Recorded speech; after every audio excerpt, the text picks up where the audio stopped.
The next move is a very simple downward block, and this is familiar in so many of the karate styles. So maybe as I'm being attacked, I might move away from the front kick. So he's attacking, blocking. As he comes forward, he's gaining momentum, maybe another kick comes, or a punch. Okay, so if we go back, he's kicking, blocking, and continues forward. What I'm going to do, I'm going to move on to an angle, okay, using a traditional stance, shikodachi, okay? And as I'm moving off, if my timing is incorrect, and I hit him when he lands, I can be hit. So if I just demonstrate this, here, he can hit me. Oh.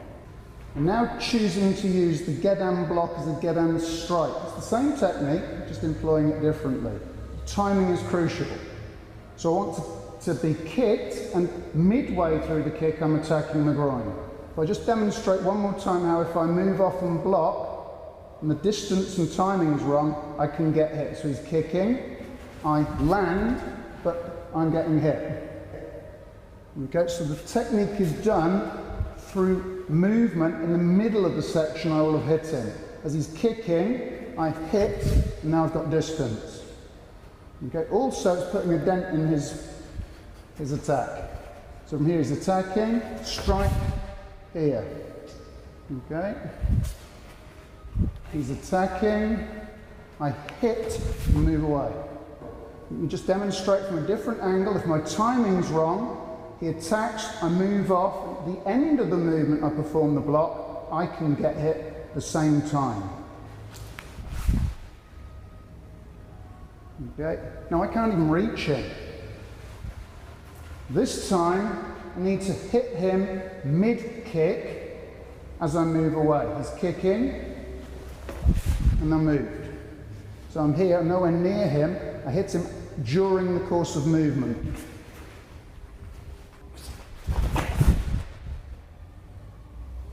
One more time. As a practitioner of goju-ryu, that would be the third move of gekisaichi. It's in seiunshin and many other kata. The movement would be done from a punch here, moving and blocking and striking. Now it's not done as step, then do the technique. It's all one motion, moving and finishing simultaneously. That's what I'm trying to illustrate here. I'm hitting him while I'm moving, not after I've finished moving. In gekisaichi, that the practitioner is stepping back into shikodachi, performing a downward block, a gedan block. Now, if the attacker is kicking to my groin from here, to demonstrate the kick, okay, and if I then step and my timing is wrong, all I'm doing is substituting the front target for a sideways target. So I move to here, he's kicked me, and then I've done the block. This would be incorrect timing. So again, the whole motion, whether it be a block or a strike, is done as one movement. Here. Another detail in seiunshin kata. Here. This is not hitting, and this is hitting. Whereas this is hitting against, and I'm doing that quite hard, his body, he's quite happy. If I turn it here, I'm hitting the target this way. Okay, so flexing, hitting underneath. Now I can't reach.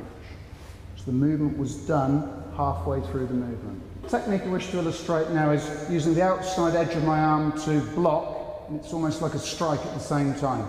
Because it's the bone edge, there's very little muscular damage to me. However, I'm attacking a muscle on my opponent. Now, with muscle fibres running along the leg, I'm going across the fibres. If I were to have a piece of wood, I would break the board across the grain, not along the grain. So this is opening up the muscle fibres and going through and penetrating to a layer below, possibly down towards the bone. A well-developed thigh, if the muscles are developed and the person's well conditioned and knows how to move, bounce quite a lot of techniques off of their leg.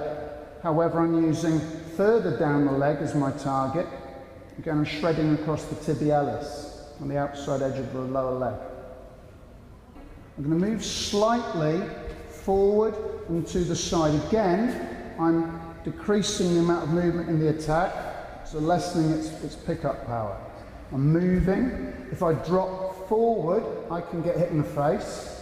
If I just drop, I can still get hit. So as I'm moving, I'm covering my face, protecting my face. My arm is on a slight angle here. Not this way, that could cause quite a nasty attack on my arm, possibly break my arm. So it's not a direct strike, it's a glancing motion. I'm not hitting directly onto the muscle, the motion is across the muscle.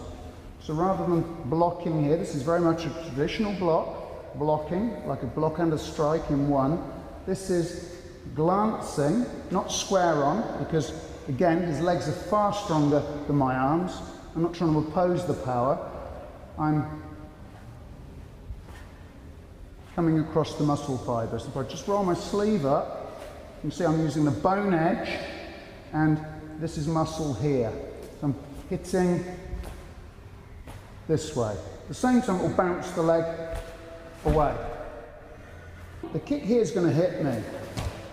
So I'm moving off the line of the attack slightly, just to here, okay, and glancing across the leg.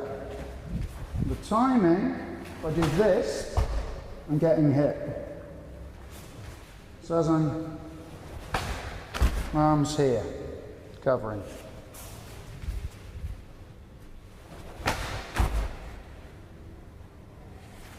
Now it can lend itself to throwing. Now the throw I'm doing there, I'm not holding on to him. So for safety in the dojo, holding, lifting, placing the person down. More experienced karateka or martial artist would know how to land, therefore I'm not holding him, just throwing him straight to the floor.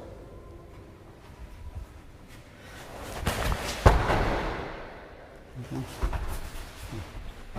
Thank you.